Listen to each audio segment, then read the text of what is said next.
ওই বৈকুণ্ঠে যাই শয়ানলয়ে। তাই তাই তোমাকে আমি দাঁড়ি নিযুক্ত করলাম।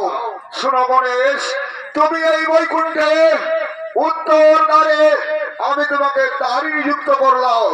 আর শোনো মুচিকুন্দ, তোমাকে আমি ওই পশ্চিম দ্বারে তোমাকে আমি দাঁড়ি নিযুক্ত করলাম। যতদিন পর্যন্ত কার্তিকের জন্ম না হয় ততদিন পর্যন্ত তোমরা এই বৈকুণ্ঠের দ্বার রক্ষা করবে। আপনি নিশ্চিন্তে যান, ওই বৈকুণ্ঠপুরী বাজারে গিয়ে কোন শয়ন আমরা আমরা তোমার আদেশ আমরা অক্ষরে অক্ষরে করিব বলুন। আমরা বিনা আদেশে এই বৈকুণ্ঠে নাই দেব প্রবেশ।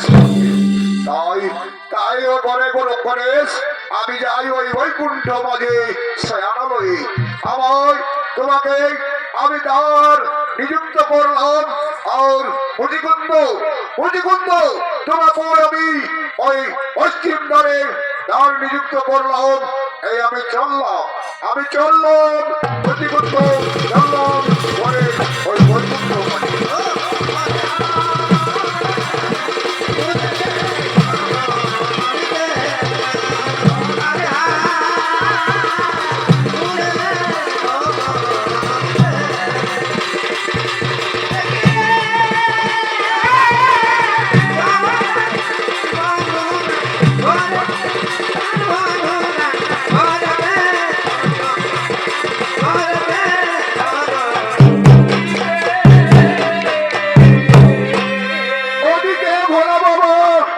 মহেশ্বর ওই নারায়ণের সাথে সাক্ষাৎ করার জন্য বৈকুণ্ঠে করেছেন আগমন।